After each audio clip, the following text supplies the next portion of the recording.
Hello, and welcome to Body Acceptance, your podcast for trauma informed yoga, intuitive eating, and self love. Normally, we speak German in this podcast, so you might think, why is she suddenly speaking English? It's because today's guest speaks English. Today, we speak to Kim Stacey, founder of Body Image Fitness, a weight neutral gym based in Newcastle, UK. Kim shares her story with diet culture with us. And then later on, for the second part of the podcast episode, Kim will interview me. So you'll both get to hear me interviewing Kim about her experience and Kim interview me. If you want to look into the timestamps for both of these interviews, you can look into the show notes. And without further ado, let's get into today's episode. Great. So Kim Stacey, so happy to have you here. How are you? I'm really good, thank you. And I'm really, really happy to be here and speaking to you. Great, same. Do you want to tell the listeners a little bit about yourself, about your journey, and sort of how you started your own company? Yeah, so my name's Kim Stacey. I am the owner, head coach, founder of Body Image Fitness. So this is a complete non-diet platform focusing on improving people's relationship towards their bodies, towards exercise, towards foods. I say food, and there's an ice cream van, like literally you're driving past. I don't know if you can hear the music. And yeah, so it has much like a lot of other people in the non-diet space. Obviously, my journey has started with being very heavily in diet culture, and it was in lockdown where my disordered eating and exercise addiction was incredibly intense, severe, anxiety provoking, took over my life, you know, all of the bad things. And I took part in a transformation challenge at my local gym, and the the prize at the end of the transformation challenge was a photo shoot. And That sounds horrendous. I was very little calories. I was exercising intensely. I was, you know, the smallest I'd ever been. I was still being told by family members, by people around me, keep going, you're nearly there. You know, in other words, still not good enough. Yeah. And yeah, and so I didn't win the challenge. I'm very grateful that I didn't in hindsight, but at the Mm. time I was like, oh God, I literally could not have done it anymore. And the advice that the people that were running the challenge gave was the night before the photo shoot, make sure that you are really you drink a whole bottle of wine, so you're really Oh dehydrated. God. So for the photo shoot, you basically your skin's really thin, your muscles will pop, and you'll, you know, and for the look, quote unquote, look of health. And that was a real eye opener. And this particular gym had health in their name, ironically. And Wow. yeah, so I was very eye opened, and then I just sort of started looking, realizing that this really isn't healthy. Like I literally don't know what else I can do to try and fit into this mold that I'm supposed to fit into. I'm not healthy. I'm literally starving myself. So yeah. And then it took a year or so to kind of like really, really, really convert into more of a weight neutral approach, Mm. to work on my own body image. Uh, and I have always loved fitness. I've always loved the way it made me feel. I'm one of those people that's lucky enough to experience quite high levels of endorphins when I exercise. Um, and so it's like a natural high. I'm so happy after I've done some intense movement, usually is when it, you know, like a spin class or something. Mm-hmm. And but I never felt good enough. I never felt that my body was good enough to teach fitness, because it was of that narrative of like you need to look a certain way in order to do it. So After working on myself, I realized actually I am good enough. My body is not the problem. So I am going to teach it. And then I have created what I've created from that. That's amazing. I'm curious because it's maybe not even that easy to find weight neutral resources. What was something that you came across? Was there a certain person, a book, whatever helped you? The book that stands out was The Beauty Myth by Naomi Wolf. I talk about this book all the time. We'll It put it was, in the show notes. yeah, not many people I don't think have heard of it or read it. It is quite an intense book, and when I read it, well, I listened to it. I'm more of an audiobook person. Um, I was like, no, this is a conspiracy theory. Surely not. Like, no. But it all made sense. And it all was like, yeah, okay, I need to like look into this a bit more. And then I think it's you come across podcasts. Christy Harrison's Anti-Diet is another book that I listened to quite early on, because that's a really great book because it talks about like the history, and goes into a lot of detail. And yeah, so it was just kind of, it was that. And I once I get passionate about something, I really really really like become obsessed with it. And it's been an obsession for me since I first discovered this different approach. It's amazing because I feel like once you manage to break out of this cycle, then you discover it's sort of like a sort of a curtain opens and there's this whole other world that exists that is, non-diet, weight neutral. It's about how you feel, not what you look like. And it's almost like a parallel universe almost. Yeah. Um, and it's amazing for you that you discovered it and you managed to break out, and now that you get to help so many people. So do you want to tell us a little bit about your company, Body Image Fitness, and how that all came about? So originally, went and got my qualifications for to be a personal trainer. And I then started. I just was on my Instagram and just was like, oh, does anyone fancy booking onto some classes? Like, here they are if you do. And then loads of people did, and I was like, oh, okay, this is cool. And then they kept coming, and then I was like, oh, I'll do like a 4 week, I'll sell like a 4 week package and then have a break. And then they were just really popular. And then I just thought, eventually then I collaborated with a yoga teacher, and who was local to Newcastle. And we did kind of like a collaboration. And then I then started working with other people, and then it became a membership. And then now I think it's about 12 instructors. We've got an app, and we offer classes, live classes 7 days a week. We've got a huge library of on-demand sessions. All of the instructors come from the same ethos of it being completely weight neutral. We've got an intuitive eating counsellor. We've got body image support sessions. We've got a community of nearly 140 members. And then we've got other people that pay, kind of like pay as you go, and passes and things. So we've got a lovely community that's just growing and that is so supportive. And it's just really really a really lovely thing to witness. And it's just slowly evolving into this.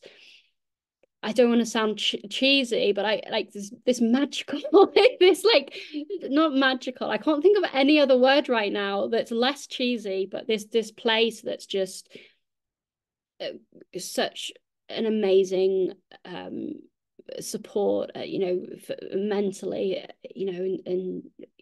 for people, that has got no judgment, there's no shame. People can just be who they are, which is so important.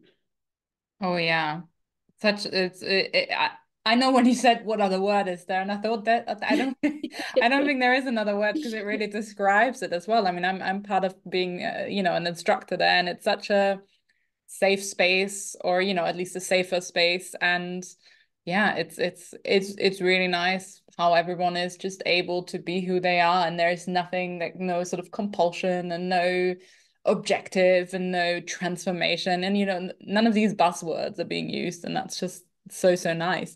So when did you start this? So body image fitness is just over 3 years old. It turned 3 the end of May. So yeah, we've been going for 3 years officially. So Amazing. Happy belated birthday. thank you. How was the training to become an instructor? Because I could imagine maybe that's sort of an area where you sort of cross paths Yeah, with diet culture once again. it was early into my discovery of non-diet. And then as I got further into the course, I got further and further into non-diet.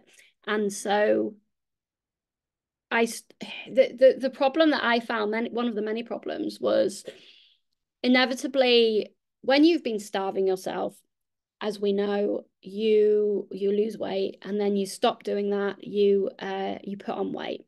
And uh I I know Christy Harrison, she talks about, I think it's Christy Harrison, like a pendulum of, you restrict, restrict, restrict, and then you need to come back, you need to go Yeah. right to the other end. And I was when I was studying for my fitness qualification, I went right the other end, and I started putting on weight, and I put on weight quite quickly, because I was in that kind of like effort mentality of like an angry at diet culture and angry at the world, angry at the fitness industry. I still am angry, but I'm funneling that in a much healthier way. And uh yeah, so that was difficult because each time I'd go to like a workshop, a lot of it was online, but you'd have to go to like workshops and assessments, and I felt like my body was, it's that whole thing of like, well, I'm the biggest person in this room, and what are they thinking? And actually they didn't really care. In reality, it was more me. But the it was difficult because this particular course, for example, there was um a module that you had to take called exercise for fat loss. And of course you've got like the nutrition side of it, which is so basic. Yeah. And uh we had to come up with a particular project where I had my sister as my guinea pig, and I had to work out how many calories she should be on to the exact number. And I got marked down because I gave her like a ballpark, and I was told, no, you need to give her the exact amount of calories that she should be aiming for every single Wow. day. And I'm like, surely not. Like, and I know that it was more of a thing to show that you knew the maths and that you could work it out, but for a real world scenario, that's that, like, how is that health? Yeah. How is any of it health? Like, it's to give someone that they have to fit exactly that number. um yeah, and so there was many things. It was very heavily focused on BMI, very like contraindications were quote unquote obesity. You weren't allowed to work with a quote unquote obese client because of contraindications, The joints. because of their, yeah, and it's just like so frustrating. And I'm almost glad that I was at the start of my discovery when I first started it, because I think I would have been a lot more outspoken, and I probably would have been kicked off the course. Yeah. How like how outrageous some of the stuff is. So yeah, but and it goes to show why so many people in the fitness industry are the way they are, because if the education is, so fat phobic, Yeah. and it's like, well, oh well, it's not me, it's what I've been taught, this is, and it must be true because this is in the education. And yeah. Someone has to break that cycle though, eventually. Yeah. Yeah. Well, I'm glad you broke it. So with Body Image Fitness, you have a corporation or sort of a contract with the NHS, right? With the British National Health Service. Do you want to tell us how that all came about and sort of the journey of what this has been replacing? Yeah. So they a manager got in gone a manager of a healthy lifestyle project got in touch with me April last year. She found me on Instagram actually, and she got in touch with me and said she was doing a project. She's very aware of the limitations and the way that current the NHS currently approaches health is they're aware of the damaging approach, and they wanted me to go in there and basically educate the primary care workers on weight stigma and the damaging effects of weight stigma, and to sort of I provided like lived experiences. So I interviewed a lot of people, which was a very emotional week. It was emotion. I was interviewing all these people with all that told me all of their experiences with weight stigma and the NHS. And so I did like a toolkit, and then I did some awareness sessions. And this was to a primary care network in Nottingham. And then off the back of that, they they want me to offer the Body Image Fitness membership to a select group of patients, to offer them an alternative to something traditionally that would be offered. So something like Slimming World. So it's basically taking away the weight centric view of let's focus on the number of the scales and that will make you healthier, versus actually let's not do that. And let's, obviously the ethos that Body Image Fitness has, and it's quite groundbreaking in a way, because it's like this is it's controversial to some people. I know to us it's not. It's a no-brainer. This is what it should be like. So yeah, I'm just waiting for that contract, waiting for that contract to be finalized, and then the patients can start on the membership. They're going to be on it for 6 months. It's kind of like a pilot, and then after that, who knows? We'll see. They're going to be looking at things like health markers that aren't anything to do with weight. So, like, for example, blood pressure, or if they're pre-diabetic, or all of these different things, anxiety, depression, things that we can look to improving once we change our focus from our bodies being a problem, which is what we're told constantly, and actually let's shift that narrative and help people realize that it's not actually them that's the problem. Yeah.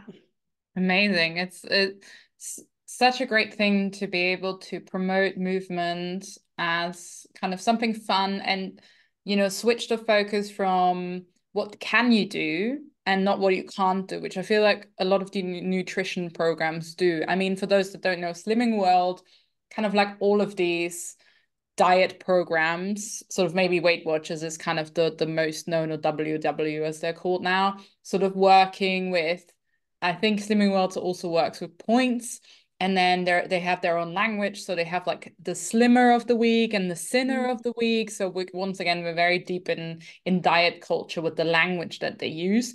They might promote sort of a healthy lifestyle at the base, but it's still embedded in such a deep diet culture context that you're not disconnecting the two. You're always connecting food to kind of a sin or something that you have to work off. And, a lot, like, what's a big a big criticism from an intuitive eating point of view of these programs is that you don't really work with hunger or fullness because maybe you have some points left and you want to use them even though you're not hungry. So it's really not promoting like a sustainable lifestyle. And also these programs kind of want you to be a member for as long as possible. So that also shows with all of diet culture that it doesn't work, because if it's something that you have to be tied to for the rest of your life, how can that be a sustainable practice? Exactly. I mean, it's so obvious to us, and it's so obvious that that should be the way it is, but unfortunately, I think people are so embedded in it, and it's so difficult for them to see. And it's like, well, this is what is done because this is what's always been done, and that's it. And yeah, it's difficult and it's frustrating because you're this work that I'm doing with the NHS. Obviously, the NHS is an umbrella term. You've got different primary care networks. You've got different places within within the NHS, and so when I start approaching other primary care networks, it is going to be whether or not they listen to me or whether or not they, even consider having the same thing as this place is in Nottingham, will be down to the clinical director's own biases, and it will be down to whether how open they are, which will dictate the health of that whole primary care network. And often primary care networks are made up of sometimes like 10 GP surgeries across a big area, and it's frustrating because it's like there are so many biases, and that is what is damaging health, and it's irritating because they will then argue and say, oh no, it's fat people that are a burden on the NHS and all of this stuff, where actually they looked inwards and realized that actually it's the weight stigma. But they don't want to admit that, because then they'd have to take responsibility, and the government would have to take responsibility, and it would be all this whole thing. Whereas at the moment, it's very much personal responsibility. It's a lot easier to kind of an approach to take in a government and in a whole, yeah. I mean, that's a whole nother a whole other story. Yeah. It's amazing because when you also think about saving money, prevention is such an important thing, right? And if you think about, those people that then discover, oh, there's fun in movement and there's joy in food, and then they maybe have, kids or children, and then there's other it sort of snowballs into how then your bias, how that affects others. So it's just such an important ball to get rolling, but it's kind of like you said, it's dependent on like an individual bias almost, and that's really, and that can be good or bad depending on your point of view, right? Yeah I would say it takes a lot of strength of character to be able to kind of look back and look at, actually, is this something that's healthy? Is this something that's healthy for me? Is this something healthy to my clients, my patients, whatever it may be? And to actually be really truly honest, and it's not nice to know that it's difficult for some people to admit they're wrong, and they have been wrong, and they've caused harm, and not intentionally. And many of these people are very unintentional about it. I say the majority of people are, but it's just a lack of education, ironically, because they would say that fat people need educated. And a real kind of like willingness to actually really listen, and if you've not had that lived experience yourself, it can be very difficult to put yourself in other people's shoes. It takes a certain, I would say, strength of character. It takes a certain person to be able to do that, I'd say.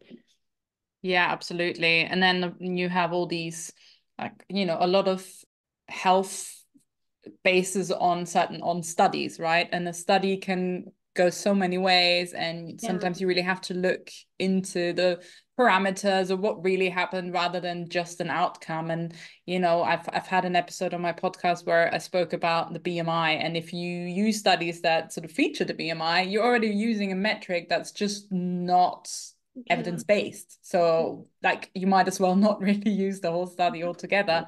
And then when you have like these metrics such as the BMI that you use, then you feel like your weight stigmatized bias is going to be proven again. Yeah, absolutely. It's yeah. It's very frustrating. And I think sometimes you have people in larger bodies that maybe they struggled themselves. And I had this conversation with someone, they actually are a member of one of these weight programs, and they are now moving their body a lot more, so they have a kind of for them a healthier lifestyle. And now they kind of see, oh, back then I was just lazy. So I think there's also that lived experience that can almost go into a negative way, because you think your lived experience, because you maybe struggled with your mental, physical health, and that led to a certain lifestyle. You think, oh, everyone is just, fat people are just lazy, because maybe that's what happened to you personally, even though the word lazy is already such a, but you know what I mean? They can sometimes go, oh, I just needed to, get my act together. And so that's what other people need to do as well. And it's like, well, that's just not how it works. Yeah, no, absolutely. It's I think that's what makes it, going back to what we'd said before about a magical place. Like it's everybody that's come into the community of body image fitness, and everybody that teaches, and they all know this. There's nobody that we feel like we have to argue with. There's nobody that we have to convince. And because we all have done the work in that we're to be more accepting of ourselves, it's so much easier to then be accepting of other people and to be really, really, really supportive in that way, and to then to be able to receive support back.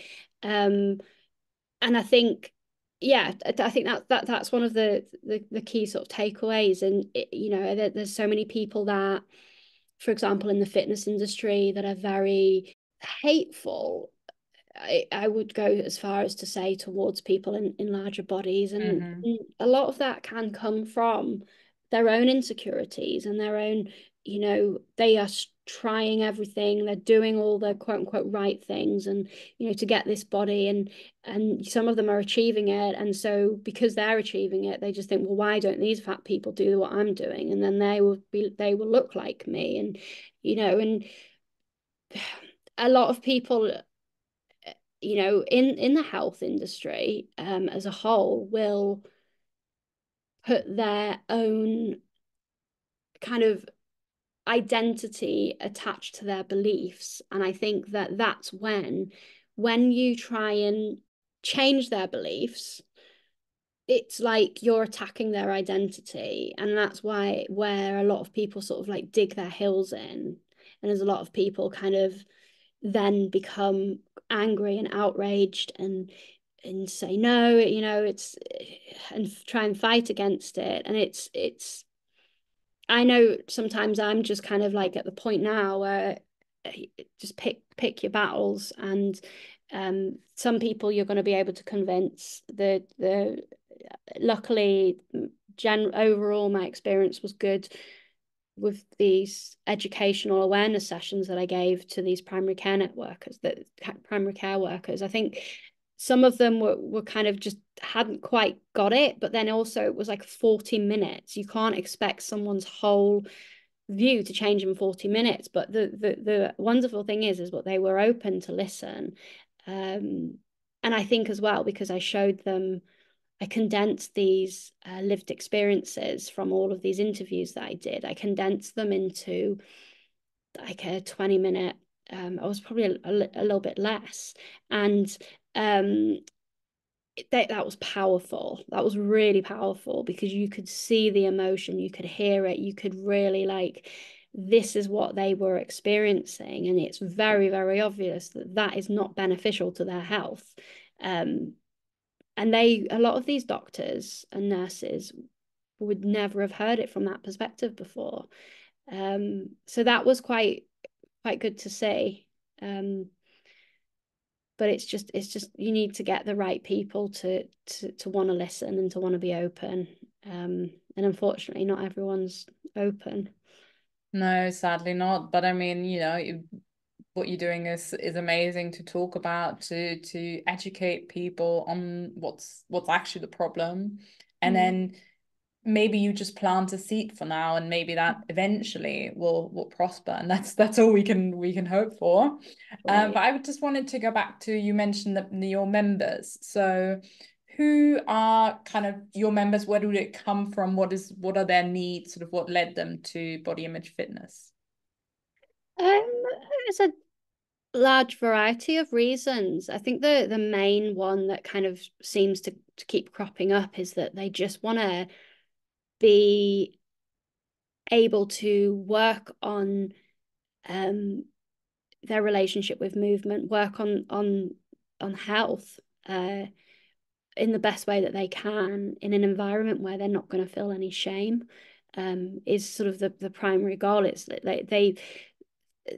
as I said, the majority, well, all of them know about diet culture, and as a result, they really do not want to be in a fitness space where they know that it's going to be talked about calories, or the assumption is that you're there to lose weight, or and it's that main, they've come from a background of perhaps disordered eating, or even eating disorders, and they just are at the point now where they've done with dieting. They want to start feeling good about themselves, and they want to work on their fitness. They want to feel strong or flexible, or at peace with their bodies, or just at peace in general. And that this is kind of a platform that will help them with all of those things.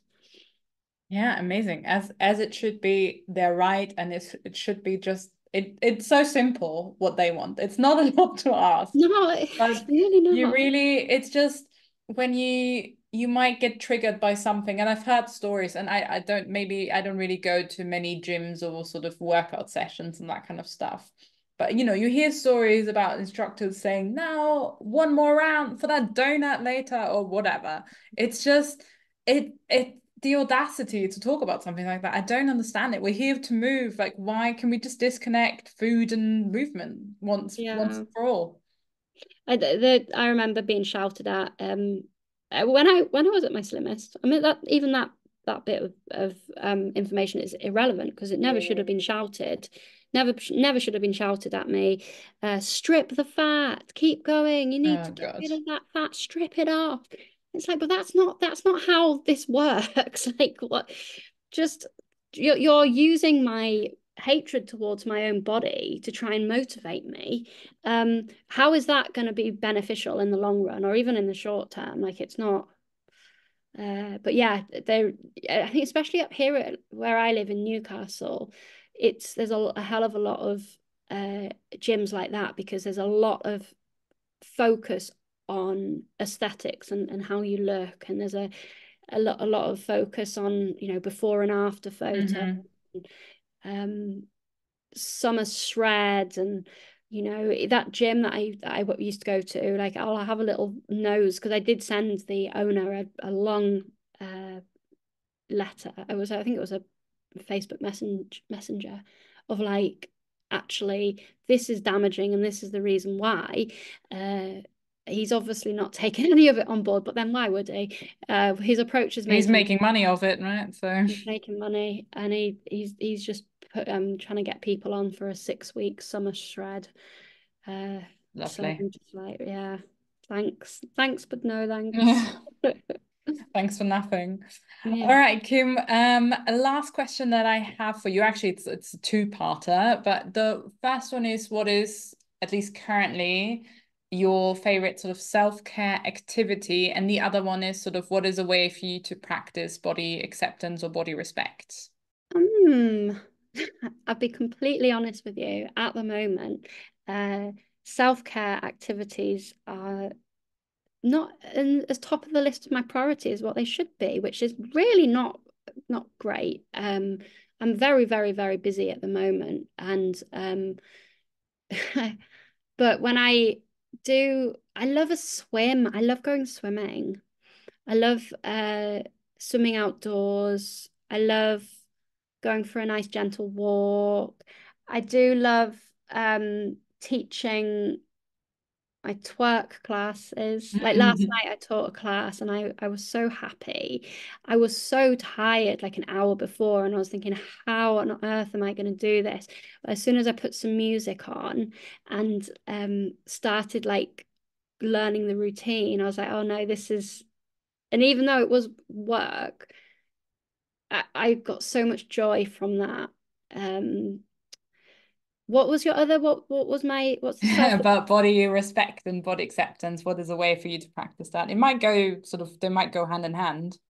So today so I had a photo shoot on Monday, and it was for a press release, and the photos, I hadn't seen the photos, but they were, because there's a PR guy that's doing it, and the first time I saw them was in this article that I got sent in this local like online website, online magazine, and the picture, I was like really unhappy with the photo of myself, and um, I'm going through a lot of family stuff at the moment. A lot of the way that I feel about myself and not feeling good enough has stemmed from my family. So without going into too much detail, that I've been dealing with a lot of that today, and then this photo came about, and I was like,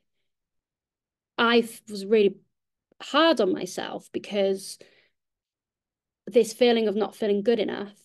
And then I looked at this photo, and usually I wouldn't be as hard on myself.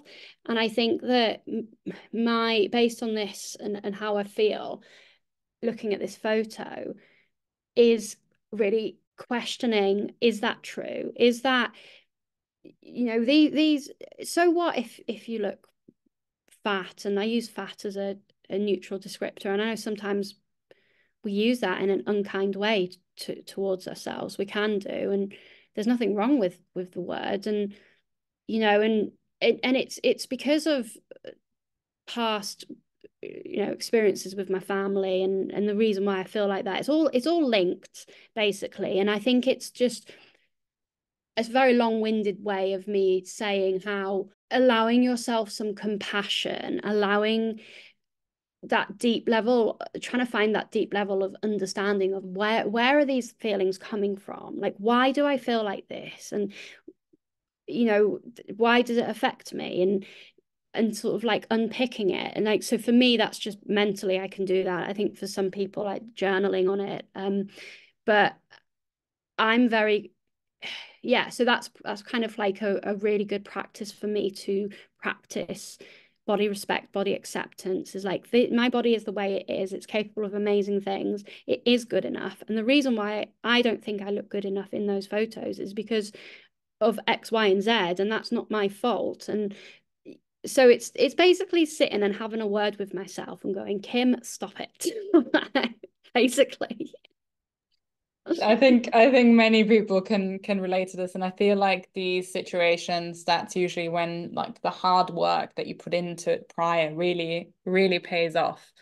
Anyway, thank you so much for taking this time to talk to me, to talk to us, Kim. All your information about body image fitness, your socials, and like is going to be in the show notes so that people can find you and maybe look into body image fitness and all the amazing stuff that is coming up. And yeah, thank you so much, Kim. Thank you. Thank you so much for that conversation, Doris. It's really lovely. So now is your turn to be questioned.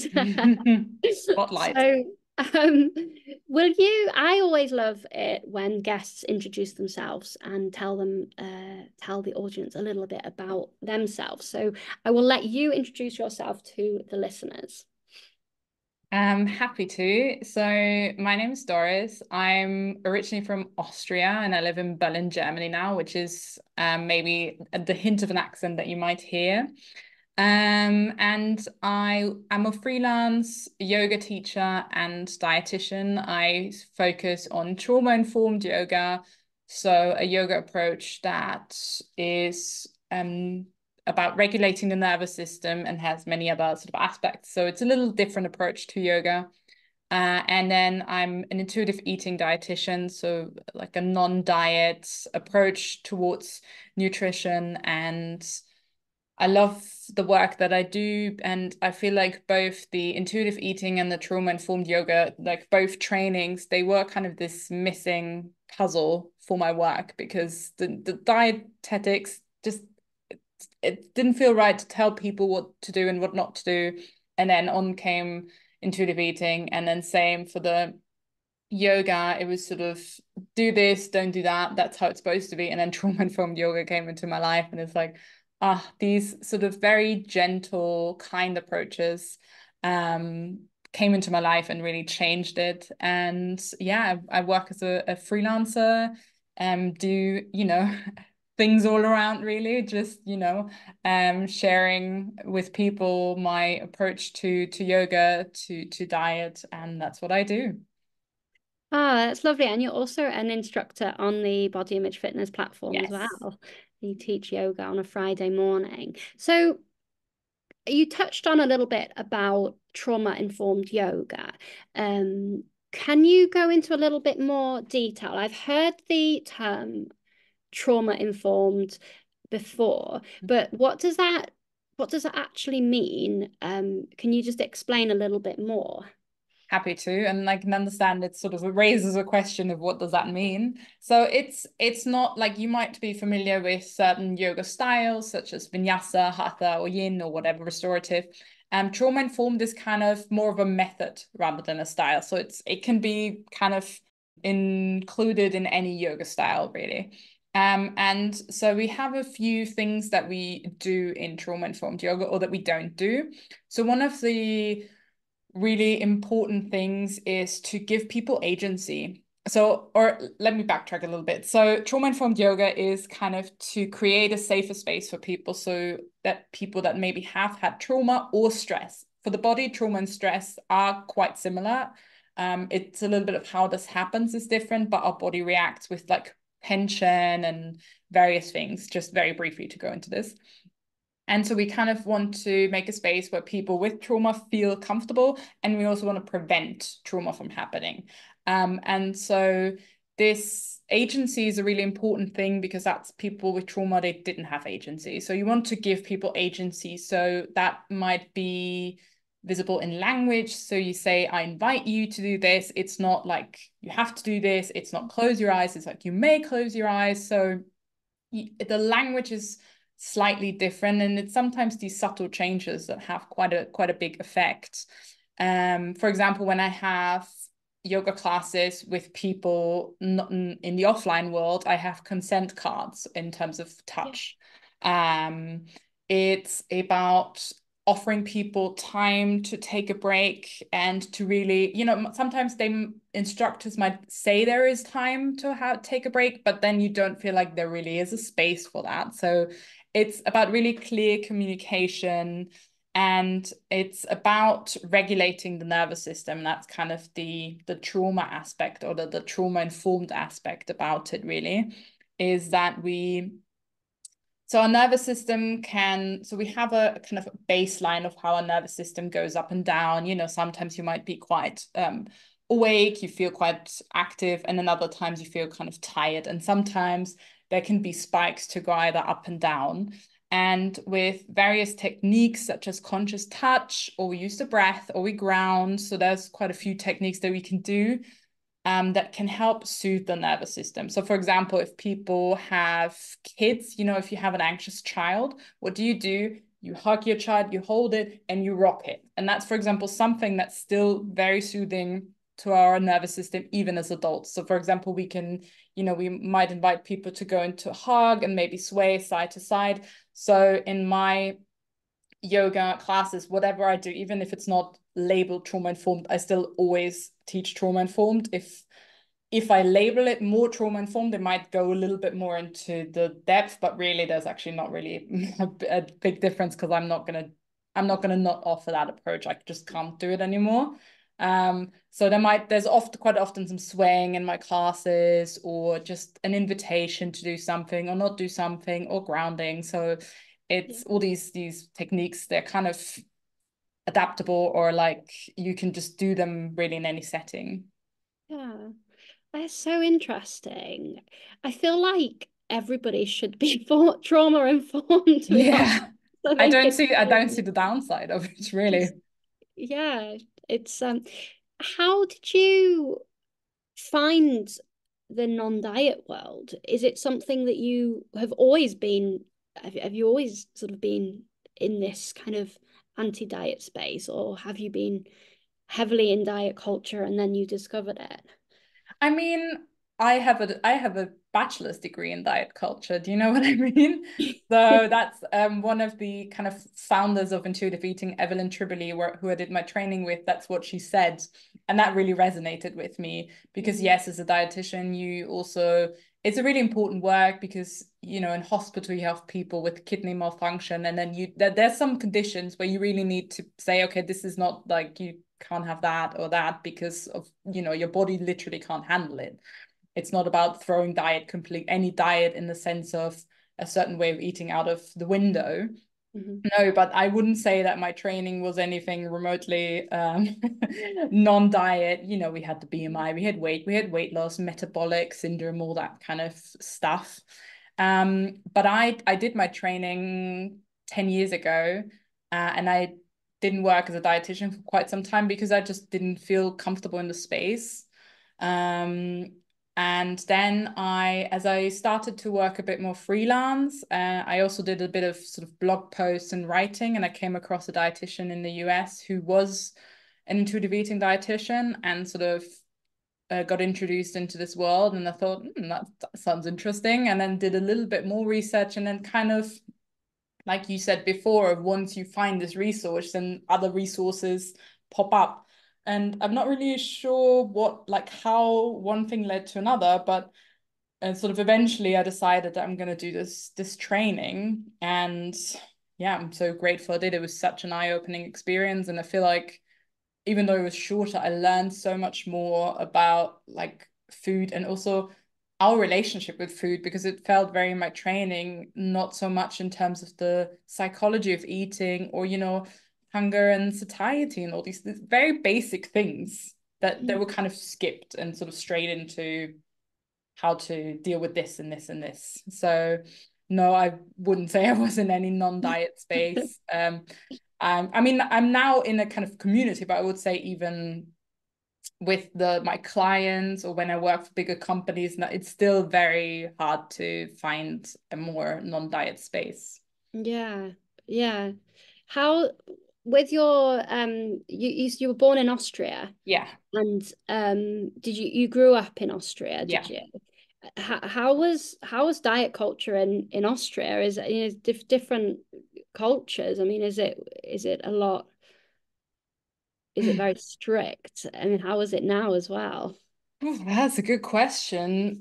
I think at least certain parts of Austria, you still have a bit more the people that live more mountainous, so you have kind of a more active life. So I don't think for them it's kind of diet or body is something they think about, because it's sort of not really important for them. But in the bigger cities, certainly is, we have the gyms that do the shreds and the whatnot, and the weight loss and so on. I wouldn't say it's sort of as big as it might be in America, but with the rise of social media, you have things that travel very easily, and certain, like the language with the thigh gap and whatnot, like Yeah, it's all present there. I would say overall, in the kind of German speaking market, or like regions, the intuitive eating it's very behind. Yeah. A lot of the research is in English. I mean, that's kind of, it's a global language anyway, right? So there's always that disadvantage. But in like one of the disadvantages in the German regions is that the term for dietitian in Switzerland, Germany, and Austria, 3 different terms. So you have big confusion about nutrition in general. And then you have in Germany, it's not so in Austria, but in Germany, all these Weight Watchers and stuff, we have all of these as well. But in Germany, you even have, which is even worse, because you have an intuitive eating program. It's because it's not a term you can protect, right? Intuitive eating is not, you can't sort of copyright it and say no one can use it. You have a company that works with intuitive eating and is led by a doctor. And, unfortunately, once there's a doctor that is the face of anything, people feel like, oh, that's Yeah. it. Super Yeah. trustworthy, must be legit. Um, and yeah, that's an intuitive eating program, but it is a weight loss program. And it's kind of I mean, yes, they have some mindfulness stuff and so on. So there might be some things that overlap, but overall it's still like more in embedded in the diet space. So that's such a big disadvantage that you have intuitive eating here. And then you have that company. And the last thing I'll say to that, the basic book Intuitive Eating that got translated into German, and you won't believe the name of the title. It's called Intuitive Weight Loss. Oh my goodness. No. And it was that's a decision by the publisher. It's obviously not a decision made by the authors. Yeah. And it's called, I mean, we have the term eating in German. It's not like that doesn't, you can literally Yeah. translate it. It's not that hard. And I had a discussion. Sorry, I get really animated about this, Oh but because no. it really Rightly annoys me. so. Yeah. Um, that I had a discussion about with the publisher about this, because also like every time I'm gonna now recommend a client this book, I'll have to say that's the name, but like I can't just recommend it without, I'd always have to attach something, or just, I can't just say that's the book to buy, Yeah. because they're gonna Yeah. be like, what is she recommending here? Yeah. Yeah. Um, and they tried to explain, I don't know, I think they used terms of like, oh, that way people will find it that maybe wouldn't have found it otherwise. And it was really sort of BS explanation of why. And even on the back, it says slim and beautiful, as like on the back cover, sort of like, what the It's hell because is it this? sells. It's because it sells. Yeah. I think like it's so easy to put weight loss on things because they know that's what sells. Like I've got a business coach who said a few months ago I was struggling a little bit and she was like, maybe just take away the term non-diet and then but I'm like, but No. that's the whole like point because then we're going to attract other people to the community that want to lose weight and then it just ruins the whole thing. And then, there's nothing, I will caveat that by saying, like, there's nothing wrong with wanting to lose weight. There's no judgment. If people do want to lose weight, it's a completely valid feeling. But we always just say is pop that feeling to one side and concentrate on all the other benefits. But yeah, it, it that's so frustrating that Yeah. now actually who that book was written for, the intuitive eating book, the person they're not people aren't actually going to find it and No, then they're going because to read it and they're going to be like, well, how do I lose weight then? And then yeah, just it's a really bad decision. As I know. obviously the decision was a financial one. It was purely for financial gain Yeah. because they wouldn't have cared or they've bought the book already, so it doesn't matter. Uh, so it's not about helping people. That's really frustrating. I'm not surprised you get animated about it. um, with your how long have you been a yoga teacher for? I think, well, maybe working as a yoga teacher, let's see, 4 years, I think, let's say. Okay. And were you uh, away from diet culture when you discovered yoga? My story with, my story with diet culture is kind of, I'm not really sure about it, to be honest with you. Mm. So I've never, I now, I live in a slightly larger body than I have for most of my life. So I've kind of ever so slightly had encounters where people told me, maybe eat less carbs and move more, and that, Mm. without obviously checking with me, because why should they? And so it's kind of not really been, and that just speaks so much about diet culture. It's often not on your mind if you don't Mm. live in a larger body, and or like you're around it, but you're not like consciously aware, because people don't comment on your body in like a negative way. Yeah. Um, I think there's a problem with, I experienced like a trauma quite early on in my childhood, and a lot of my memories from teenager and so on, they're not there. Some of them, there's some people told me certain things, and with that's actually quite interesting with trauma, where it sometimes can almost wipe your memory. Mm. And then it's difficult when other people tell you their memory, and then that can be almost like replaced as your memory, but you're not really sure if it, like, because their memory is also going to be a little bit different than mine. So I'm not there. I might have a little bit of a sort of teenage phase of disordered eating, but other than that, it wasn't really kind of a big thing for me most of my life. I think at some point, um, I was more, because I became vegan about 10 years ago, and then within like I was always an ethical vegan. And then there within the vegan community, or there's also diet culture everywhere, Mm. right? And there is this, I don't know whether you've come across it more, but it's like this whole food plant-based diet. Yeah. And that can go into like a no oil kind of way of living, which is already, yeah, sort of has a lot of similarities to certain diets, really. Yeah. So that was, I think, at that point, part of my life a little bit. I'm no longer a part of this, like, luckily, and sort of distance myself from it. But it was very easy to be swept into this from a like health point of view, and then Yeah. you realize that you're using a little bit of oil and feel like it's really indulgent, and then it Mm. really isn't.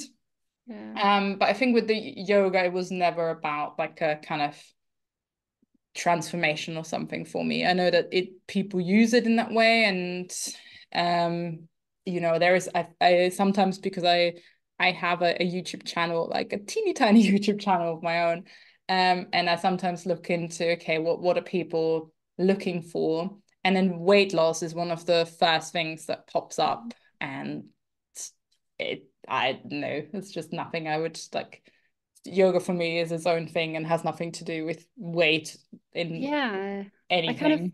I kind of feel like that it just doesn't, it's not yoga then. If Yeah, you're putting weight loss in the same sentence as yoga, then it's not yoga. That's not what yoga is. That's not, yeah, but like your coach says, right? It just, people will click on it and buy it and whatever, practice it it. sells, Yeah. and that's the sad thing. And that's why diet culture is worth billions, because we've been sold this dream, and we've been sold this shame. And yeah, it's difficult. How would you, there has been some yoga teachers that have stepped away from using the term yoga because they are concerned about sort of cultural appropriation and things, and sort of the spirituality. And if you're not spiritual, then should you be teaching yoga? And I mean, what's your take on sort of cultural, it's cultural appropriation versus cultural appreciation?